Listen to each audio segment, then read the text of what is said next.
All right, we should be going in just a minute. Yep, there it is.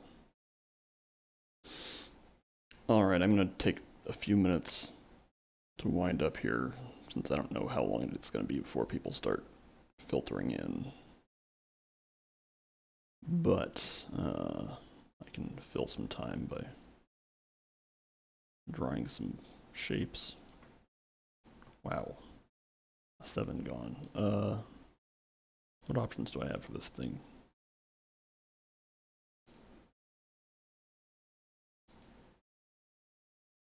Can I like turn off the fill?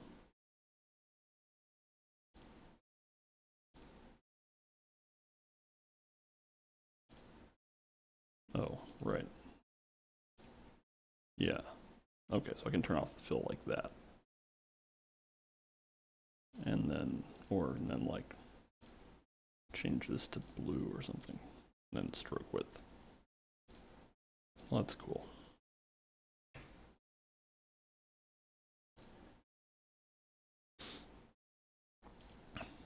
And there are other shapes, like a pentagon. Can I make it a non-regular pentagon? I can make it a non-regular pentagon, still symmetrical across the vertical axis. Good morning, Mastazah. I'm playing around with some shapes. Okay. Mastazah says this is not as satisfactory as I was expecting. Yeah. The satisfactory will be in a little while. I have to solve some math problems first. So let's get going. I'm here to talk about regular polygons.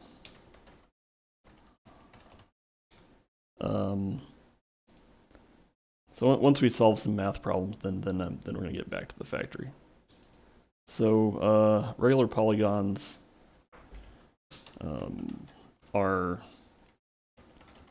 polygons of n size that are with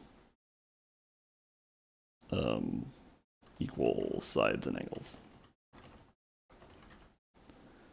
So in Google Slides here, we can take normal polygons like a square, like a rectangle. Like we can draw a rectangle, or we can force it to be a regular polygon by holding down shift. We get squares. That's all pretty simple. So there are a couple of different ways to construct regular polygons. But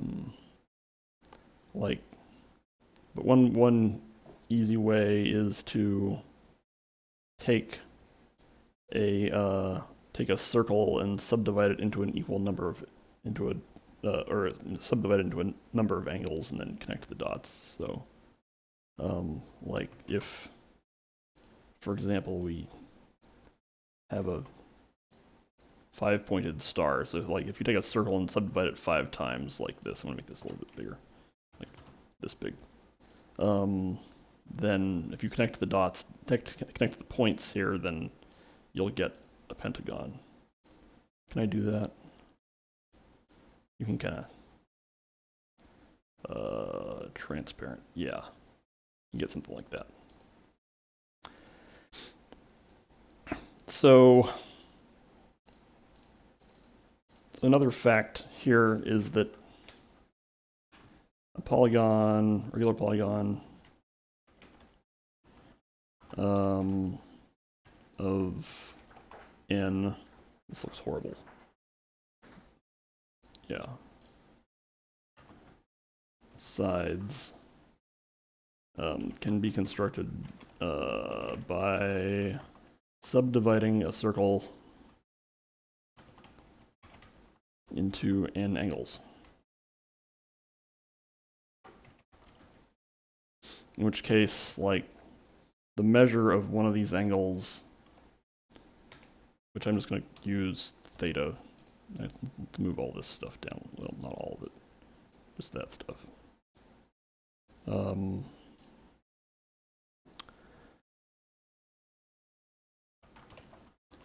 going to call that the interior angle, and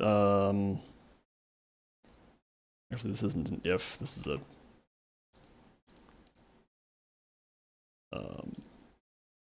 paste that formatting. Yeah, this is a statement.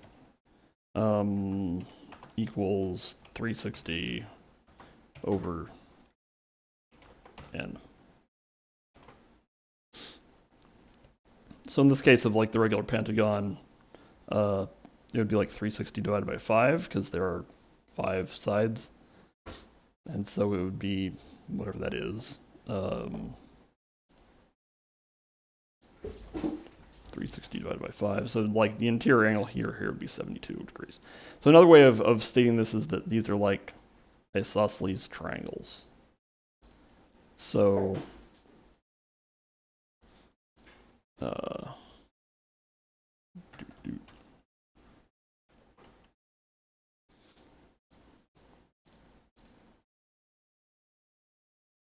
in other words, you can construct regular polygons out of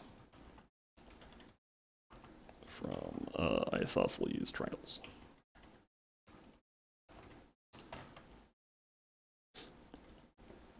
So let's think like what I'm going to be doing here is going to involve a lot of isosceles triangle work. So let's make an isosceles triangle and like and label some parts. So that's clearly I can force this to be an equilateral triangle, and that's fine. But the triangles we will be working with are not always equilateral. So, and we want this to be transparent. Let's make it a little bit thicker, like 3 pixels. Yeah, that's good. Let's put it over here. So in this case, now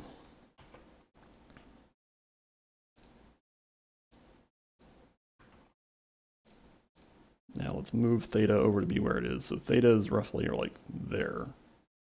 That's one of the downsides of working with slides like this is that you can't label parts quite as easily as I would like to be able to do. Actually, this might be a little bit less bad if I do this and then just shift it over. Nah, okay. Anyway, this angle is theta. If it's a regular polygon with side length 1, like this side here is this side of the triangle corresponds to one of the exterior sides of the regular polygon. If it's a regular polygon of like side 1, length 1, then this would be 1. But I'm going to have somewhat more complicated polygons that have sides greater than 1. So I'm going to use Trebuchet MS for reasons that'll become clear later. That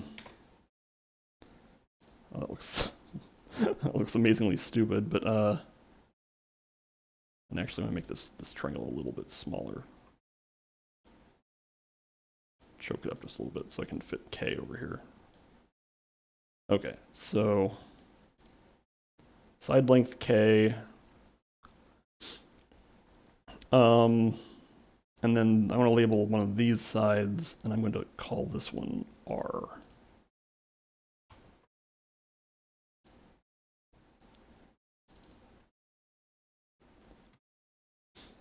So calling it R is kind of implies that, like, okay, so if as n goes to infinity, theta becomes like 0, and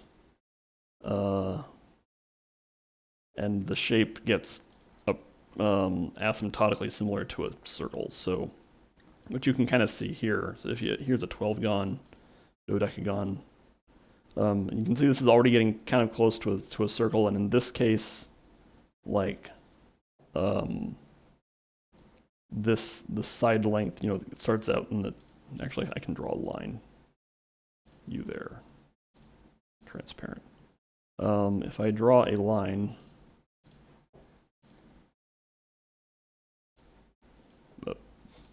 which is to say a line, I can't quite get to the center. That's pretty close though. like this is also r, and so as the number of sides increases, then r becomes essentially the radius of a circle. So that's r. And then some other parts that we're going to want to be looking at are if you bisect theta, get out of here. Theta's in the way. I have to move it a little bit. Okay. If you bisect the isosceles triangle, let's make this a little bit heavier. I don't know how well this is all. Yeah, this is all plenty visible on stream. Okay, that's fine. Now you have two right triangles, and so like the length of this leg here is going to be k over 2, 1/2 k. Oh, cats are playing in cardboard boxes. You'll probably hear that off in the background. But I want to be able to label the length of this bisector line here. So the number or the symbol I'm going to use for this is going to be what? There we go. Not R. I'm just using that as a placeholder. This will be small l. Okay, so again, we have angle theta. The angle of the right triangle here is going to be theta over 2. Side length k. Radius L, which is not actually a radius in the case of regular polygons, but it would turn into a radius if this thing turned into a circle. And then we have bisector length L. L would also approach. L goes to R as n goes to infinity, but we are not going to be going to infinity very much today. Okay, so this is some basic stuff. I think also, while we're here, if we take this 12-gon, if n is an even number, then the sides face each other. So you can kind of see this. I mean, it's really obvious in the case of a square, but it's also true in the case of like a hexagon or an octagon. Let's use an octagon as an example. So I'm going to define another number, which is so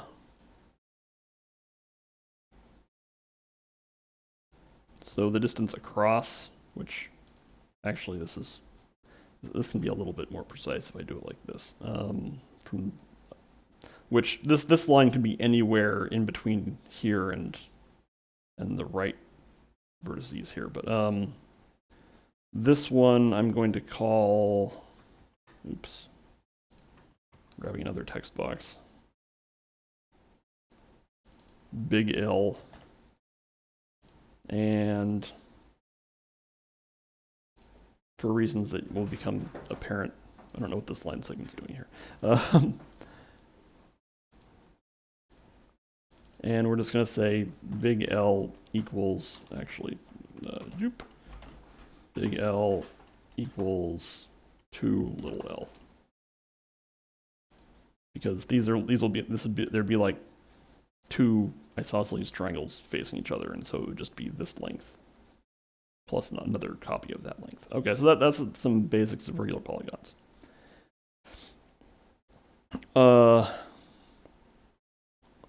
Let's make a new slide. Okay, so now, do I have to do any other geometry? Oh yeah, let's talk about this isosceles triangle and specifically talk about the right triangle that is made from it. So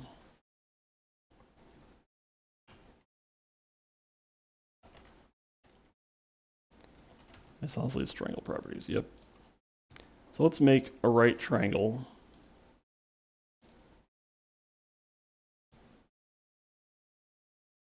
And say this is like the half of that isosceles triangle we were working with before. So now this angle is like theta over 2.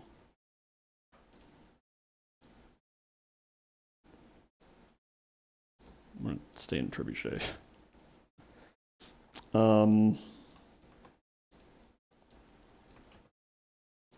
Okay, so nope. Please, I beg you, stay in trebuchet.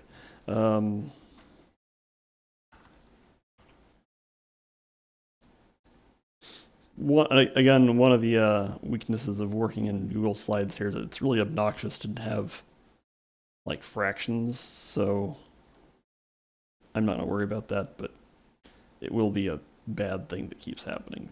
I'll live.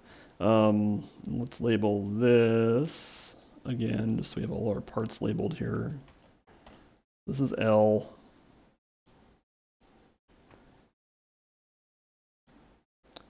And here we have R, which is, I could also label this like hypotenuse, but that'll be clear enough.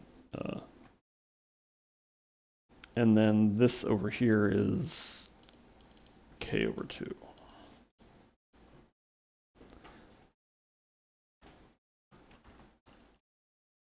How do I not have it?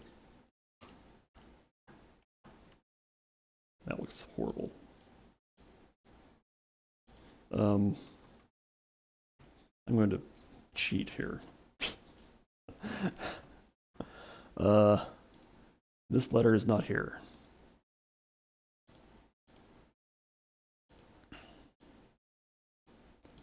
Okay. So now we're just going to do some basic trigonometry. So we basically want to be able to define L in terms of K and theta. So we have a basic Pythagorean theorem here, like r squared, r squared. Can I do superscripts? If I can't do superscripts, this is going to get obnoxious. I probably can't do superscripts. Okay. Okay, we're going to get ugly here. R squared equals L squared plus K over 2 squared.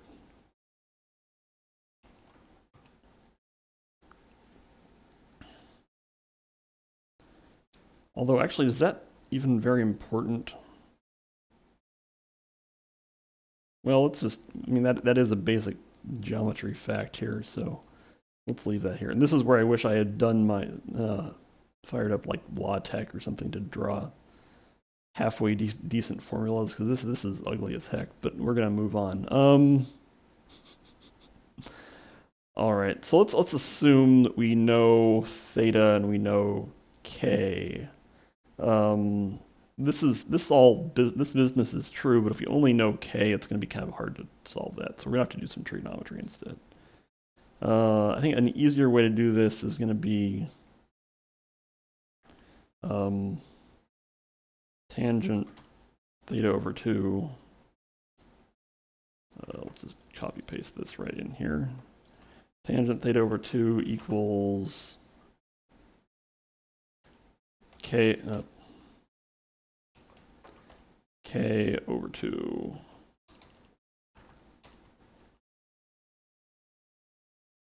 divided by L, which is equal to K over 2L.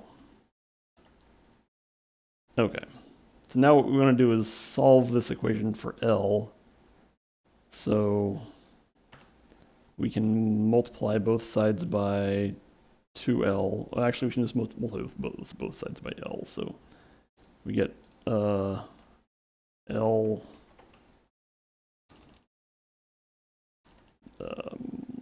times, I'm going to leave a multiplication sign as an asterisk. Tangent theta over 2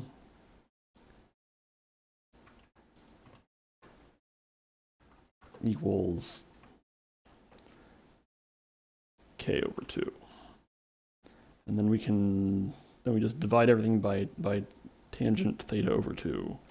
So then we have L equals wish it would stop auto capitalizing.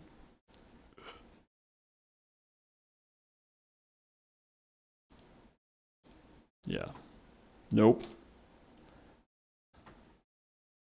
Equals k divided by 2 tangent theta over 2.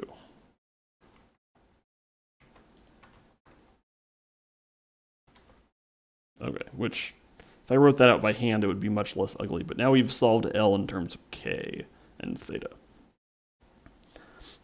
And while we're at it, we can also solve for big L. So big L is going to be equal to, nope. Like, so it'd be like 2k over 2 tangent theta, but the 2's cancel out. So just k over tangent theta over 2.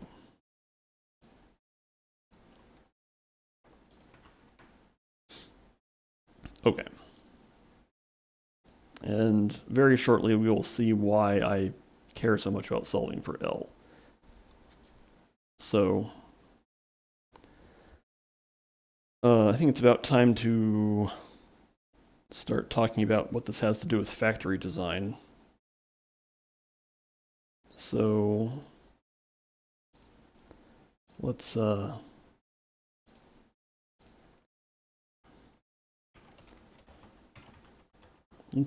enumerate some factory design rules. So here are the rules we're working with the factory in Satisfactory. Let's just bullet these. Okay. Oh, actually, I'm thinking not 18 point. 18 point's pretty big. Let's say 14 point. Yeah. All right. So the factory will be built on foundations. Foundations are square blocks, 8 meters by 8 meters, with variable heights. Okay. Foundations are indivisible and non-overlapping. So you can treat them as unit squares. So when I'm doing math moving forward here, even though they are 8 meters by 8 meters, I'm going to treat them as like side length 1 because they're essentially unit squares. Foundations are always parallel to an ideal flat ground plane. So the world has like geographical features to it, but foundations are always flat. This enables 2D plane geometry in a 3D environment. Yeah, so I just did some geometry for apparently no reason, and then I'm going to explain how we're going to connect the geometry to factory stuff. Okay, so other foundation rules. So the foundations can be snapped to each other, but so if not snapped to another foundation, foundations can be placed on the ground. Pretty much anywhere within range of the player. Player, yeah. And then in a given position,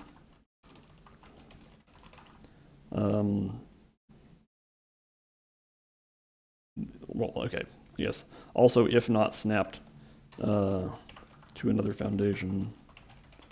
Foundations can be rotated in 36 increments. So,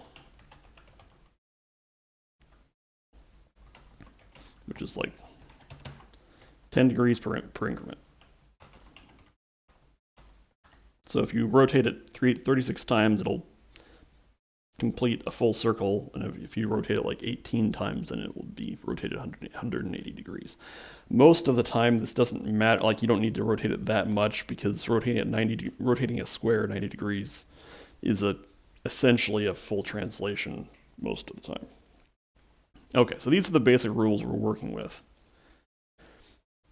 This last one has some consequences. So in a previous game that I was playing offline, let's see.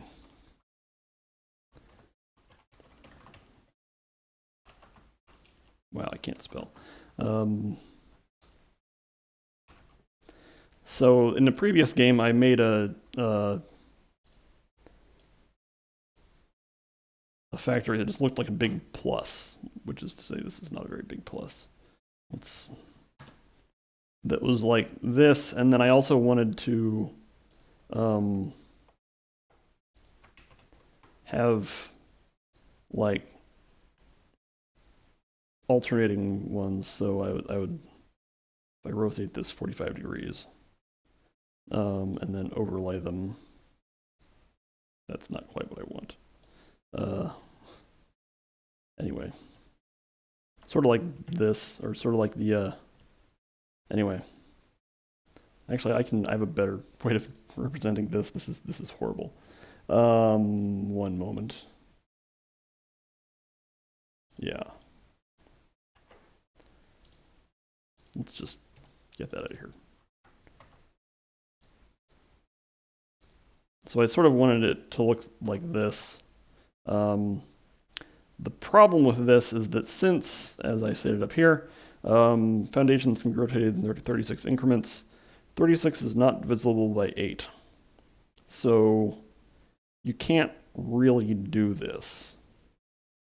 You can kind of approximate it, but you can't really get there, because you can, like, making a 4-pointed star is trivial.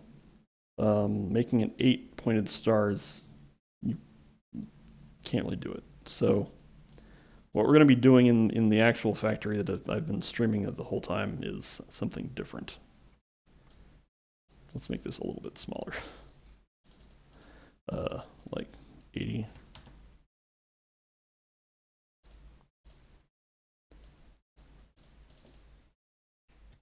And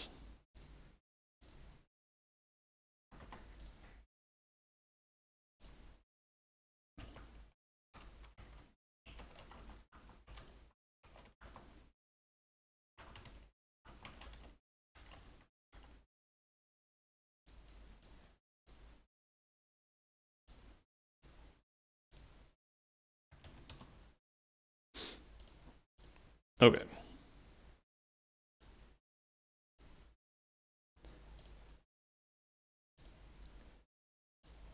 All right, so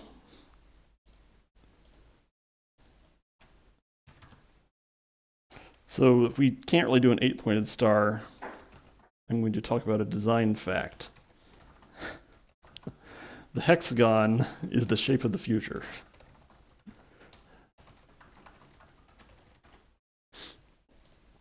And the hexagon, let's make a hexagon. Is that a hexagon? Yep, sure is. Okay. So hexagons are divisible by 36, or 36 is divisible by 6. So the new plan is to start with a 6-pointed factory, and the actual shape of this thing is going to be something, not like a flat hexagon, but more like, let's get another text box here. More like our good friend open centered asterisk here. I'm going to make this one very large. Okay. And so the idea here is that, like, I'm going to even draw some arrows.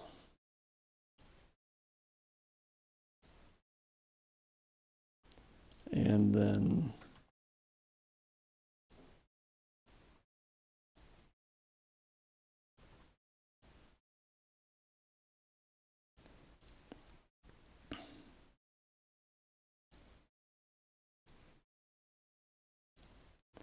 this will sort of demonstrate what is desired here, is that, like, input start in the center and go out, and then outputs get manufactured on one of the arms of the oh, don't do that. And then outputs are pushed back towards the center. So inputs and outputs all moving towards sort of a central area that then you can move things from arm to arm. Yes, yeah. Civilization moved from square grid to hex grid, so, and there are lots of other examples of why the hexagon is the shape of the future. So, besides the six-pointed star here, which there are a lot of like names for what you might call this shape. I've started thinking of it like a flower, and one of the reasons for that is that I also want, if I make another one of these, let's just duplicate this. That's a little low. I also want to have like sub arms in between here, so I'll draw some lines, sort of show what I'm talking about. Let's see, is that the angle that I want? I think I actually just want this. Let's make the stroke width like, yeah.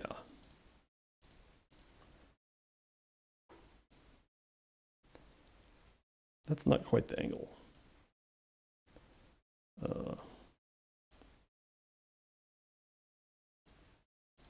Yeah.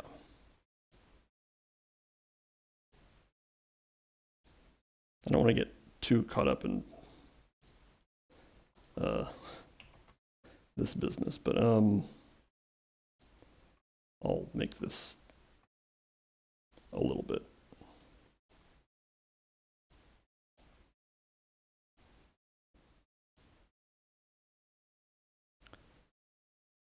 Like this, except, you know, a total of 6 of those. I'm not going to finish it, but you get the idea.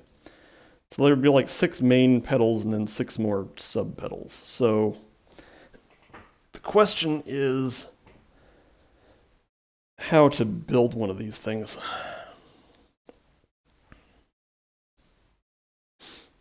All right, so I'm not even going to have a title this time. So if we ultimately want to have a total of 12 petals on this flower factory thing, let's think about how to build that. We fortunately can just make a dodecagon.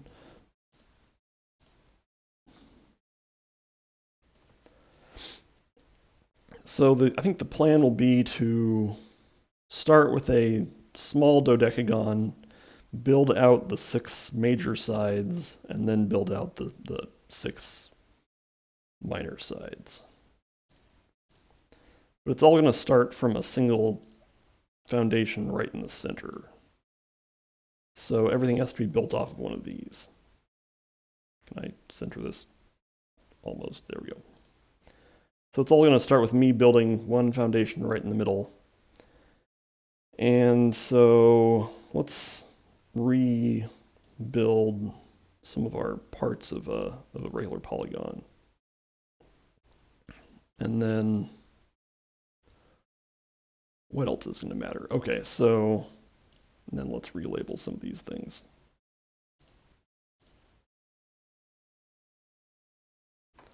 So again, side length K. And this is why I cared about big L. So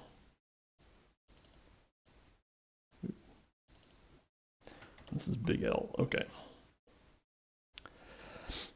So the plan will be I'm going to build this one foundation and then it's going to like extend out and then extend off to this each side. So this means that that K and L will have some particular properties. L and K odd. So L and K need to be odd integers.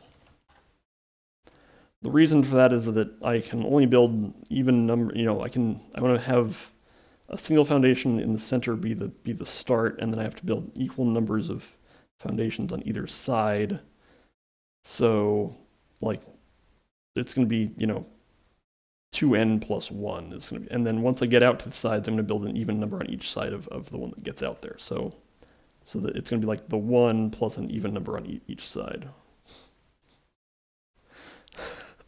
Oh no, big L, the planned prequel to beat big O. Yeah, right. Right.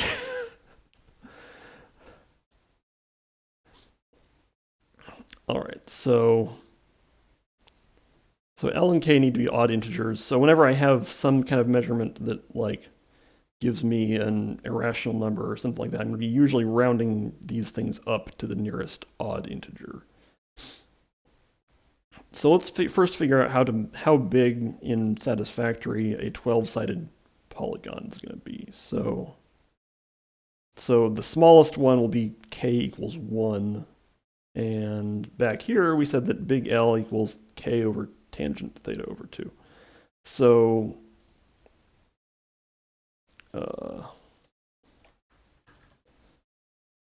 going to do some math here.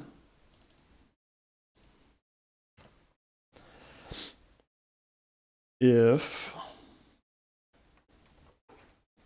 n equals 12 and K equals 1.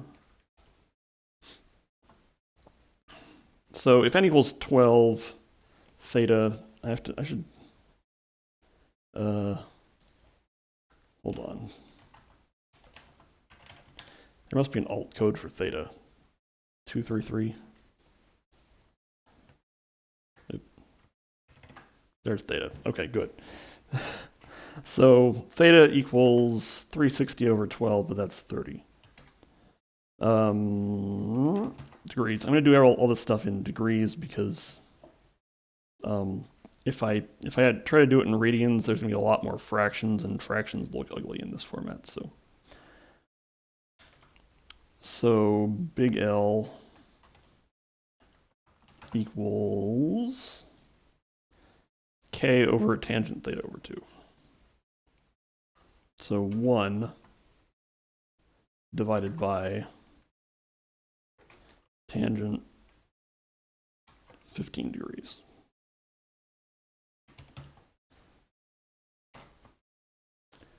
And we can just do that math. Let's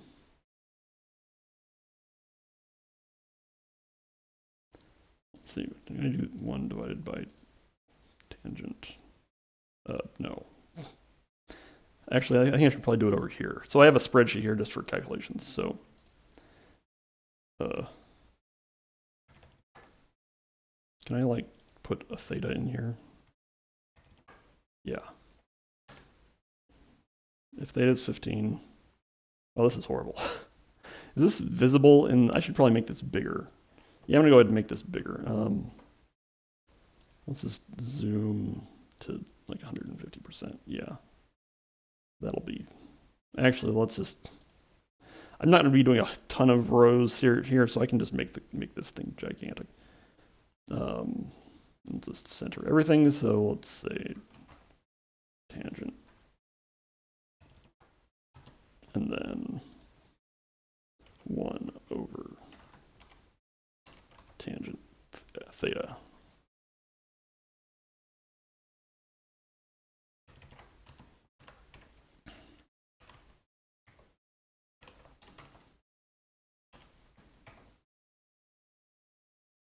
Wait, that's a negative number.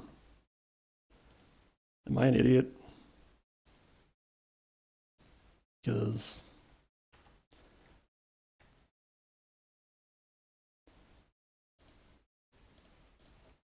equals 1 over this. I must be doing something wrong. Let's look at our formula. Did I forget how to do tangents? It's highly possible that I forgot how to do tangents.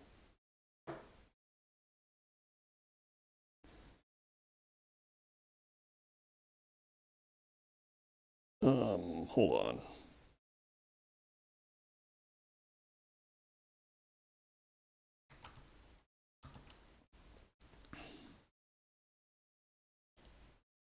Oh.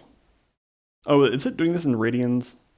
Yes, I think it's doing this in, because like,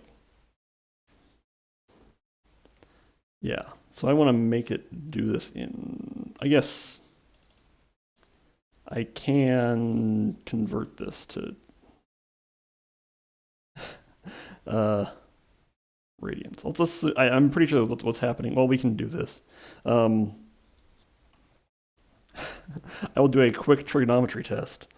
So, the sine equals sine 45, which should be a relatively easy, even number, yeah, versus sine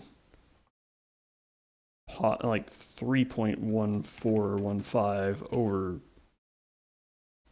4. Or maybe I should do this. Let's do sine over 2. Yeah, okay, so it's doing it in radians. I can convert, it's fine.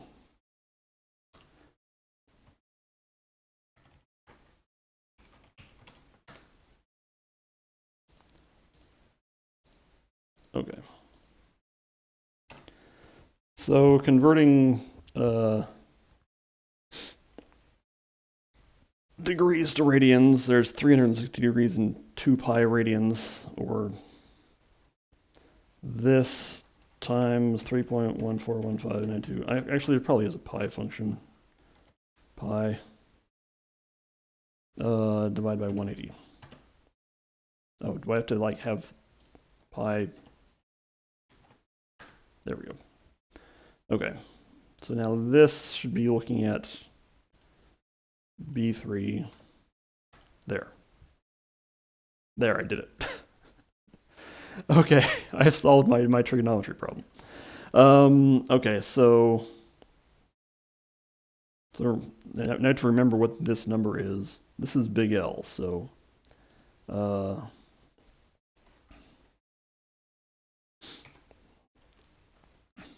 now we've solved that big L equals 3.7 whatever.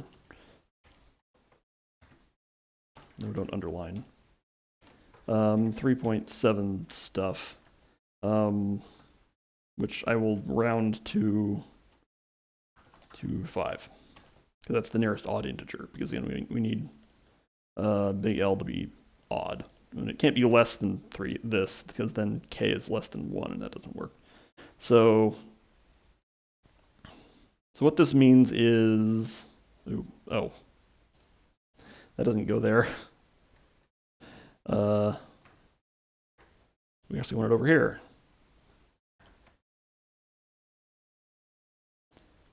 All right.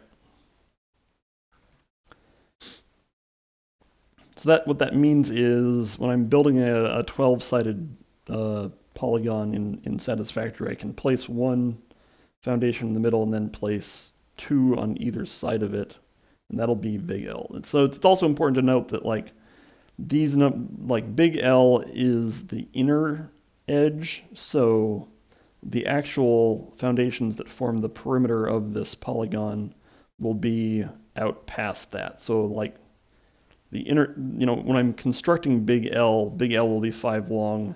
A foundation that's like sitting, let's actually draw an example of this. A foundation that's sitting here has to be on the outer edge, so it has to be like 5 past that. So anyway, So that's when you're building a 12-gon in satisfactory. The minimum big L pseudo radius thing is 5. So that's the first problem we're going to solve. The next problem is going to be what we want K to be for the inner petals of this flower thing we're building. So let's build, make a new slide. So the inner thing will be like a hexagon.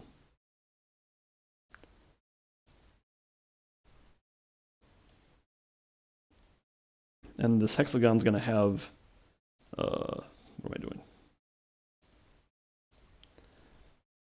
The hexagon will have a little dodecagon inside it, but like this. Oops, not black. Okay. I should be able to center this. There we go.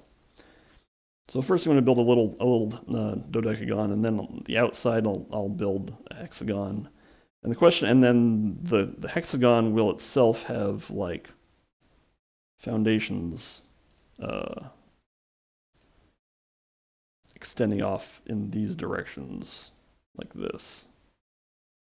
And these will be what I actually build stuff on.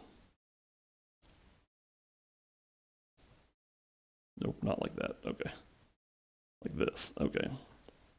So the center will actually be open because I have to like build belts and stuff, moving things in between. But so these belts will be what I actually build stuff on. And the question now is what we want the K value to be. Because it's not going to be 1, because you can't build anything on a K of 1. And K needs to be an odd integer, because again, it's going to be built out from a single foundations to the middle, and then an even number of foundations on either side of it. So in the like initial factory that was built on like a plus and then an X sign, I made those like 10 wide, which is not an odd integer because I built it in a somewhat different way. But in any case, 10 is, we want the trade-offs that we're working with here is if K is too small, it's too small to be practical because you can't build anything on it. If K is too large, then big L gets too large. Let's go ahead and label big L here. Doop.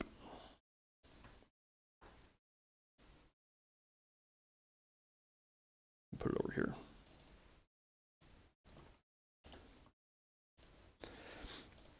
So if K is large, you have a lot of space to work with, but big L gets too big. And we are going to have cases where we have to like move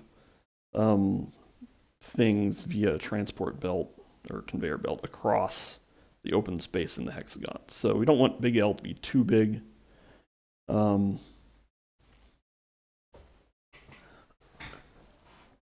So previously we solved big L for n equals 12, and now we can solve big L for K equals, for n equals 6 and K equals some number. So let's go ahead and get a formula for that.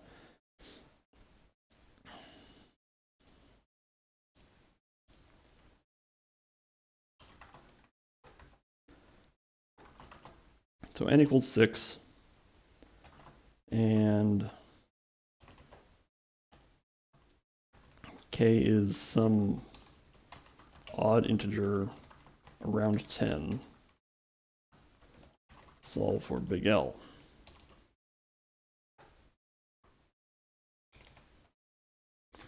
So again, L equals, and our formula is still K over tangent theta over 2. We can just copy this. And this time, so since in this case, since n is 6, K is, or theta is 60, so L equals K over tangent 30. Okay. And this we can put into a formula over here. So let's do some new formulas. Let's do some test values of k.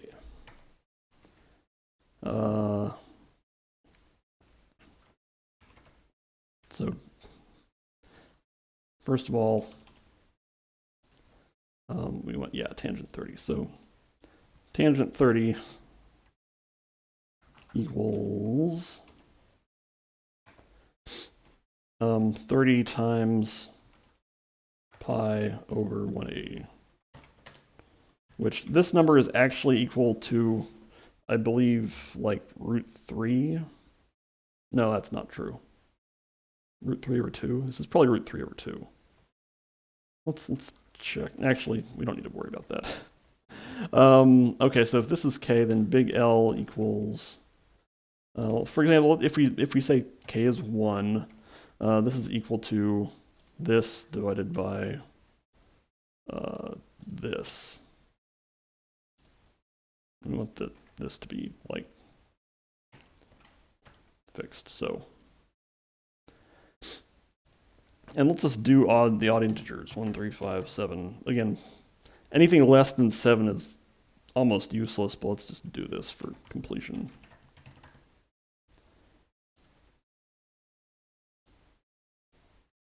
Okay. And we don't need this much detail. We can, there we go. So again, this is big L. So the question is, at what point does this distance become like unworkably large? Which this should be able to infer. Yeah.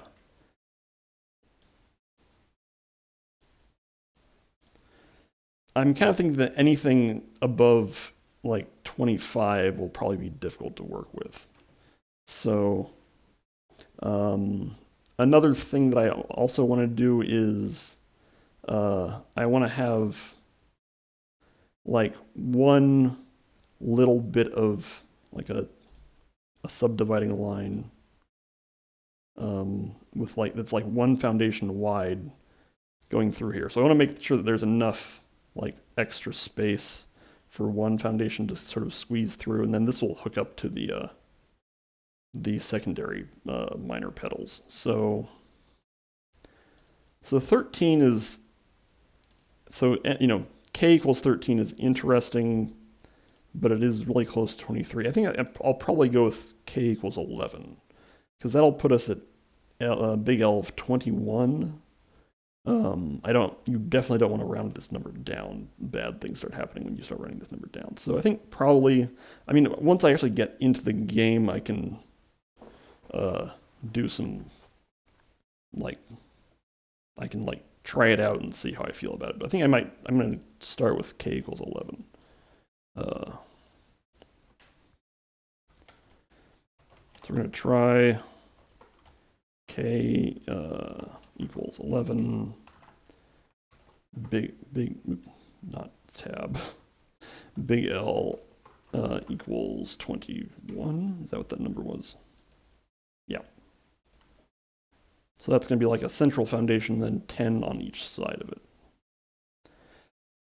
The other question that we have to we want to resolve is, once we have a 6-pointed thing going, how far out does the minor petals have to be? So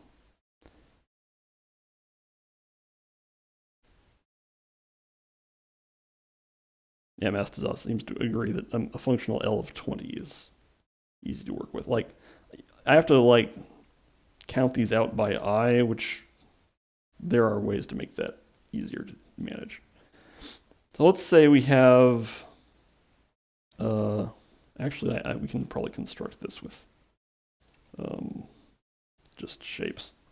So let's say we have our hexagon, and then we're going to have basically another hexagon. Actually, let's make this one smaller.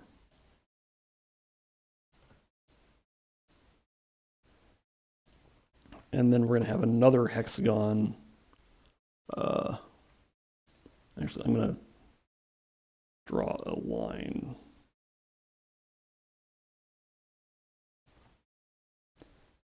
this. The purpose of this line will become clear shortly. And then we're going to have another hexagon.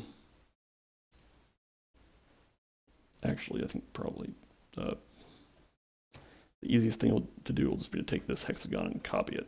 And now we're going to rotate this hexagon 30 degrees. Which is kind of imprecise, and then make it bigger. So we're going to have another hexagon out here.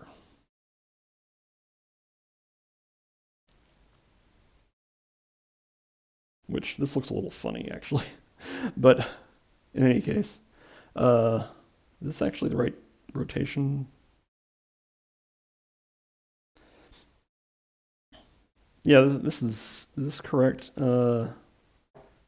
Because, okay, I'm going to actually remove this line segment. Because, so again, we'll have, you stop that. Because we'll have foundations sticking out like this. And let's draw some more line segments. Let's actually, zip. Hold on. This hexagon needs to move out of the way for a second.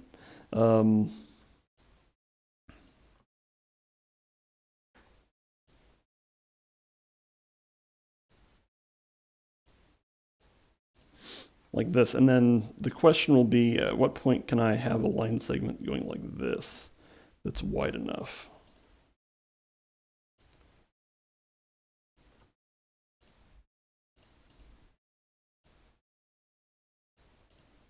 This is ugly as heck. There we go.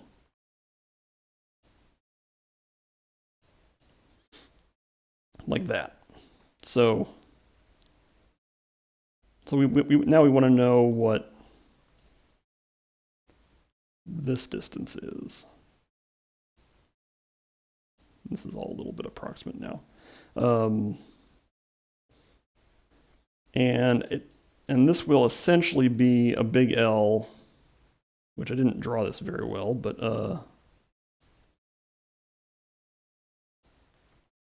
like this. So, yeah, wow, this line segment is kind of gross looking. I'll just get rid of it. And then we can just, like, yeah, do that. Yeah, that's a good figure. Okay. So what we want to do is solve big L for the larger hexagon. And I think the easiest way to do this is solve for R, and then we have another isosceles triangle. So this isosceles triangle here also has an inner angle of 60 degrees, which makes it an equilateral triangle, but don't worry about that. And what we want to do now, so let's actually just go ahead and make an equilateral triangle.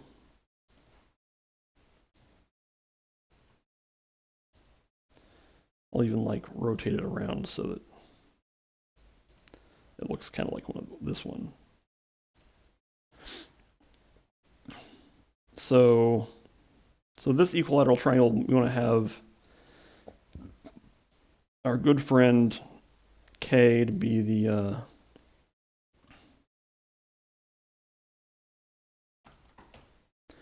side length, and this K could actually end up being less than the other K. It might be more like 9 if I want to, but let's just solve it for 11 like we did before. And we want to know what L is, so then this will be like R, so then the distance from here to here will be R plus different L, L2. So in this case, let's see here. I guess I never solved for R here. Let's solve for R in terms of theta and K. Can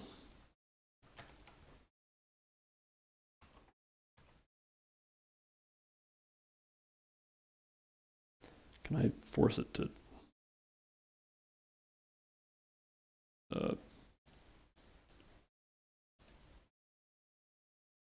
How did I futz with the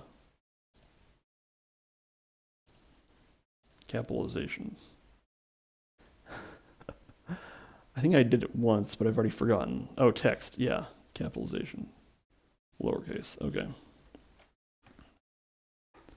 R equals, well,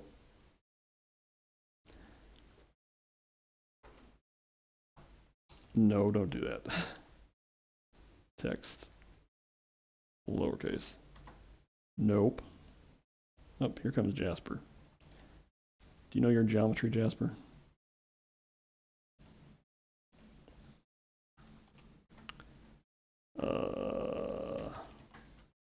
Sine theta over 2 equals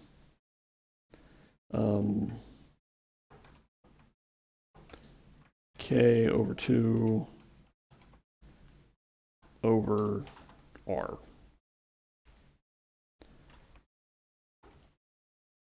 Which is equal to k over 2r. Okay. Which means r sine theta over 2 equals k over 2. So r equals k over 2 sine theta over 2. Why can't I? There we go. There we go. Okay, so yes, r equals k over 2 sine theta over 2.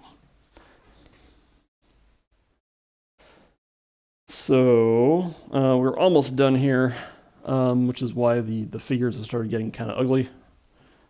But we can do some math. I'm just going to shift all this stuff over.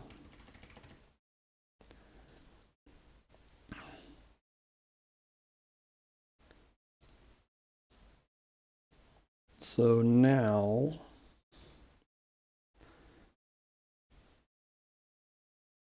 so the outer, so I'm actually solving for like little l here. So outer L equals r plus 2l, or r plus l prime. Yeah, I'm going to label a part here, so.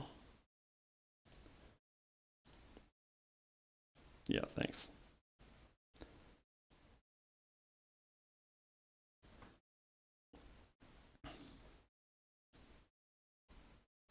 And let's call this L prime. Wow, that's gross. There we go.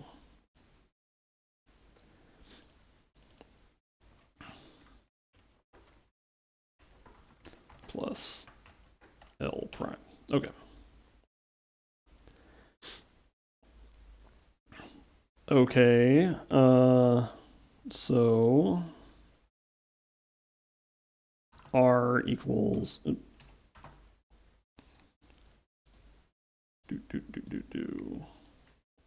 equals k over 2 sine theta over 2.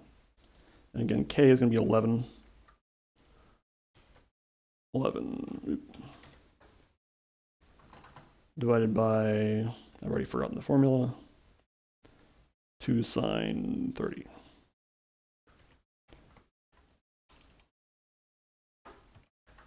Whoops.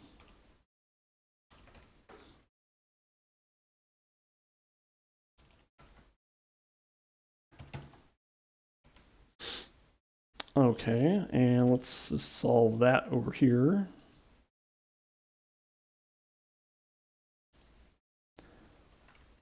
Equals 11 divided by 2.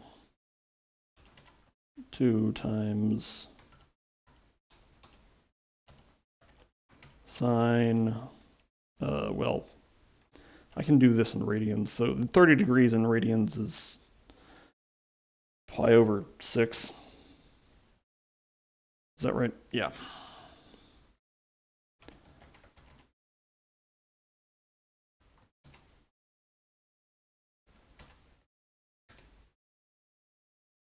Really? That doesn't sound right. Hold on.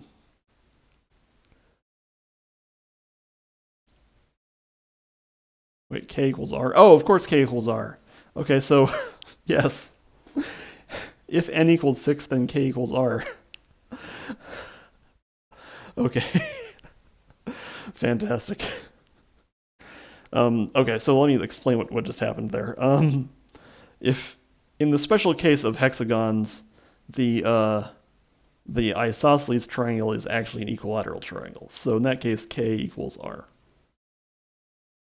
So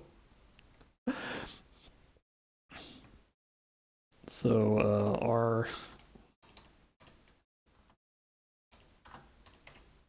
equals k. And then L prime is gonna equal probably something we've already solved for once. But yeah, L equals k over 2 tangent theta over 2. Okay, so equals 11 divided by 2 times tangent pi over 6. Pi over, wait, hold the phone. Yes, equals 11 divided by 2 times tangent pi over 6. Which is like, yeah, 9.53. I think that'll work. So L prime equals 9.53. Right. Yeah.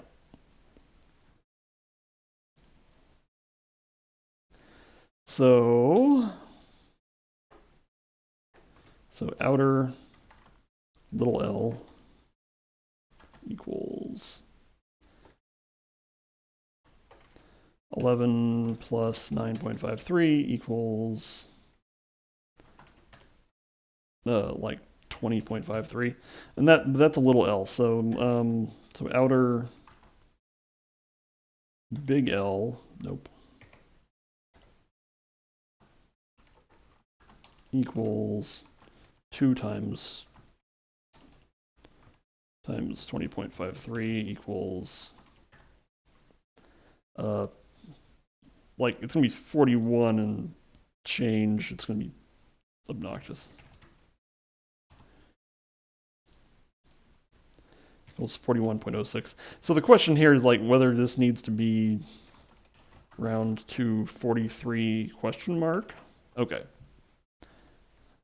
Whether I actually need to do that rounding or not, I probably do, because like this is a very accurate, well, there was no rounding between in any of the steps here, so I probably will have to round it to 43. I might not get that far today. So I think this is going to be all the geometry we're going to need to do. For now anyway. We might have to do more geometry later. But that means that I think we're about ready to jump into the game. So I'm going to take the stream down and set up satisfactory, and when we get back, we will actually try to build this stuff. So, short stream break while I shift gears, but I'll be back in a minute.